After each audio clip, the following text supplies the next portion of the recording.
Hello everyone, we have our news for the week, so let's take a look. Maintenance is normal time as usual. The only thing ending with maintenance is the Final Fantasy X World of Visions event. So if you haven't finished this, get it done before maintenance. The items are good, and then being a special event, we can all tie for rank 1 if you can pull it off, which is 10,000 Lapis that we'll get right before the next Dark Visions. So definitely worth getting everything of that event done. And this week is going to be Clash of Wills. We're getting just one new unit, and it's going to be Tsukiko. So log in for her, 30 shards as usual, standard shop there. They're updating the Clash of Wills items like they said, which is really nice.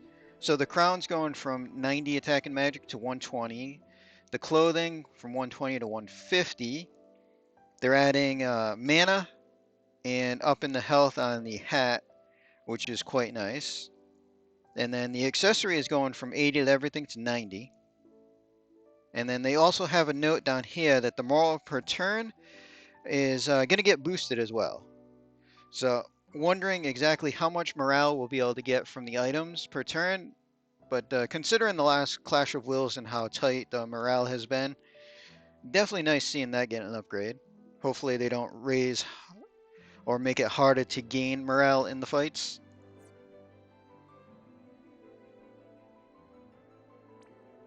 So we saw this bundle with Kimari. It's pretty much just a shard and ticket, and as we saw with Kimari, this was not a Lapis bundle, but a cash bundle. So they're bringing that back.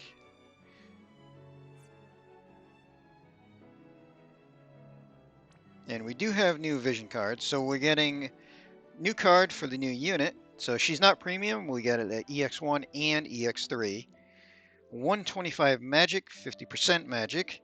50% limit damage and Evo damage, which is really nice. And for Brave Exvius units, 500 flat magic. Overall, a really nice card. 125 magic with the 500, 50% limit, and the Evo boost on it is nice. And then they're doing the limited card, so we're going to have the usual step up as part of her banner. So this is 200% double hand magic, and that's for anybody. There is Dragons and Fairy kill 100%, and Lightning and Earth resist by 50%. And that's for anybody as well. And then Brave Exvius only units will get 500 flat magic and 50% Esper and Evo damage. So overall, nice looking card. It seems like they're doing a lot of stuff for Evokers. And from the live stream, we know that Tsukiko's shifted form is going to be an Evoker base, or Evoker focused. So really looking forward to seeing what modifiers they decide to give her and everything. We did just get Yuna's accessory upgrade, which lets us add 80 modifier to all Evo stuff, which is nice. But even with that, our Evokers so far are kind of a little bit behind on the damage. So her being a Clash unit with Evo, interesting to see that. Item World is coming back.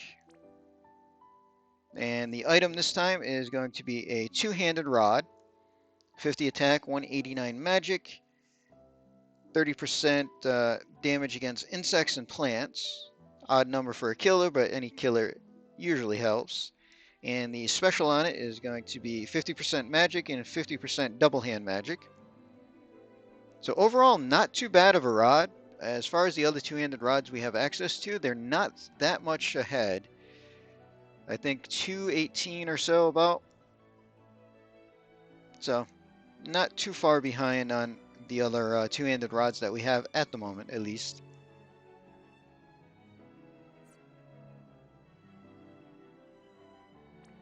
And then we have the Clash of Wills information. So Demon Fairy type, and it's going to be weak to Earth mainly with Fire and Light secondaries. And from the live stream, we did get a little bit extra information. So uses water, wind, non-elemental, physical, and magical attacks. It can do stuff that ignores cover and provoke, which is always fun. And then the big thing is it will buff its physical or magic mitigation and alternate between the two. So we'll have to see if this is certain turns, it's going to be have a certain mitigation up, or just going to be random like the bomb at trial. But very important to note that physical mitigation works on physical type moves. It doesn't matter if they deal magic damage technically, like Beach Olive. She does magic damage, but her moves are physical because they're imbuable and use physical killers. Physical mitigation will affect her. Magical mitigation will not. So stuff like that is going to be very important to keep track of depending on how this boss deals with buffing its mitigations. If it's just going to be like certain turns, it's physical mitigation, certain turns is magic mitigation. If it's completely random, RNG is going to be a little bit of a pain.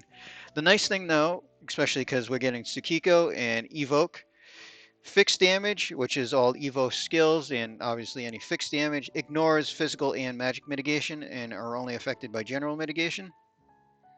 So that will help. Also, the usual counters, if not dealt the types of damage, that's pretty much every clash at this point. And we'll do more attacks once it falls under 50% health, so could be interesting. And extra morale for boosting break resist, essentially, and charm resist. So we're still in the season, so no new items, so everything else is pretty much the same. And we can take a look at the banner. So we only get the one new unit. And we do get the special step up for the card. And then we'll have to run through the other banner twice to get the other 4 tickets to Pity, if you're going to Pity. So the unit herself, true Brave Shift, which is really nice. The base buffer magic damage. Now, they don't know anywhere if she buffs just herself or if she buffs the team. I'm hoping she'll buff the whole party. We'll see what the data mine there. And then in the shift is magic damage and debuff, and via the live stream, they pretty much told us that the shift is Evo focused. So super, two-handed rod, 240 magic. Tsukiko herself gets 500 flat magic from it. And then everybody can get the 50% Esper Evoke damage, which is quite nice there. And in her regular trust, kind of like Chizuru, so she nullifies Magic Break on herself. Kind of handy.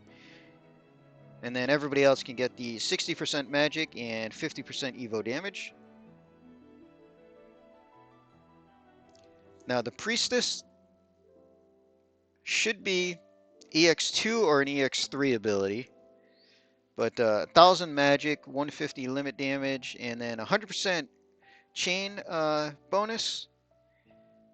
This should be her second one, so she should have, hopefully, 100% in the kit, and then EX2 or 3, she'll get the other 100%, so we don't have to worry about giving her chain gear, which would be very nice. That's usually how they've done units that have the EX ability chain cap on it. Hopefully they keep with that. And then the only abilities they show is her Evo damage for Earth, and then she does get an effect. Now I believe on the live stream they said that she'll be able to do a resist and peril field for just the boss for her 3 elements. They showcase the Earth. I'm not entirely sure if she'll have the other 2 elements. I'm hoping she does, but even having just the Earth is quite nice. So overall, I like Tsukiko a lot. I used her 5-star version a lot until her damage fell too much. So really hyped for this unit. I'm definitely pulling. Probably just go straight to Pity. Hopefully we'll get more than one to show up before Pity. We'll see how that goes. But anybody that decides to pull, good luck to you. Unfortunately, we have to wait for the data mine to see actual numbers. But regardless, just because I like the unit a lot, I know I'm already going to pull.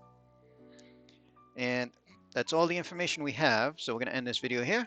Hope everybody enjoyed.